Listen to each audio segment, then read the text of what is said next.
1 minute দেয়া হলো। 10 minute এখানে 10 মিনিট হোপফুলি 10 মিনিট। মাননীয় স্পিকার, আমরা কি ঢাকার নারায়ণগঞ্জের লোক দেখে আমাকে কি সময় কমাই দেন? এবার দেখি আমাকে একটু সময় বাড়াই দেন।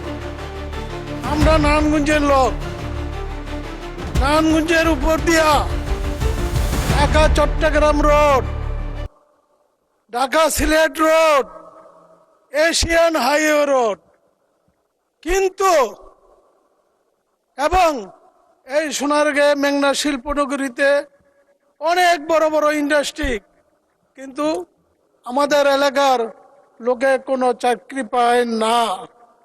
এর কারণ আমরা নাকি কুমিল্লা, নোয়াখালী, চিটাগাং সহ দক্ষিণ এলাকার লোকের লোকে বলে আমরা ব্যবহার খারাপ করি।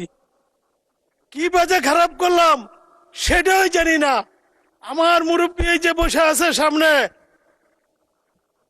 বাংলাদেশ জাতীয়তাবাদী দলের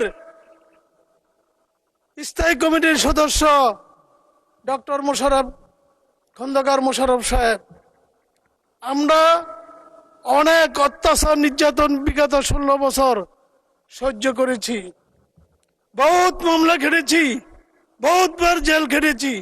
এই রাজপথ একমাত্র নারায়ণগঞ্জের গাজীপুর, মুন্সিগঞ্জ এবং নরসিংদী, মানিকগঞ্জের লোকে রাজপথ ঢাকার কাবাইতো, কিন্তু আমাদেরকে দেন 2 মিনিট, 3 মিনিট, 4 মিনিট, এটা হবে না। আমাদের সময় বাড়াই দিতে হবে। মাননীয় স্পিকার, আপনি বহুত মামলা আমার জামিন করে আছেন। এখানে বসে আছে জনাব মাহবুবউদ্দিন খোকন সাহেব সহ আজকে আইনমন্ত্রী সাহেব, বহুত মামলা আমাদেরকে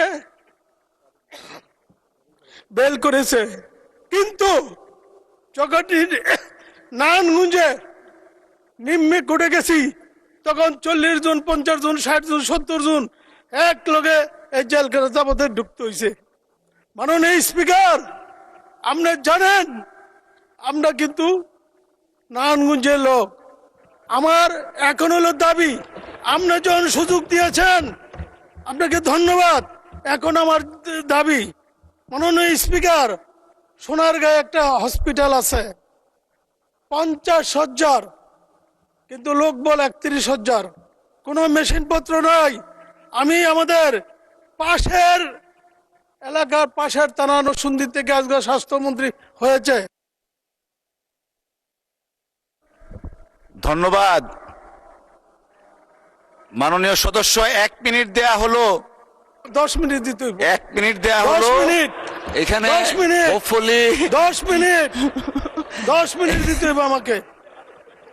মাননীয় স্পিকার, সোনারগাঁয়ের স্বাস্থ্য কমপ্লেক্সে নাই কোনো মেশিন, নাই কোনো যন্ত্রপাতি। আর সোনারগাঁয়ের আমার একটা দাবি, আমাদের ক্রীড়ামন্ত্রী জনাব আমিনুল ইসলাম সাহেবের কাছে সোনারগাঁয়ে আমরা একটা স্টেডিয়াম চাই। আমি জায়গা দেব, সব দেব, সব দেব, কিন্তু স্টেডিয়াম দিতে হবে। আর সোনারগাঁয়ে মেঘনা শিল্পনগরীতে কথা না বললে পারি না। এখানে যারা প্রথম সারিতে বসা আছে, বিগত স্বৈরাচারী সরকারের আওয়ামী লীগের সরকারের সাপ সোনারগাঁও গিয়ে এই বক্ত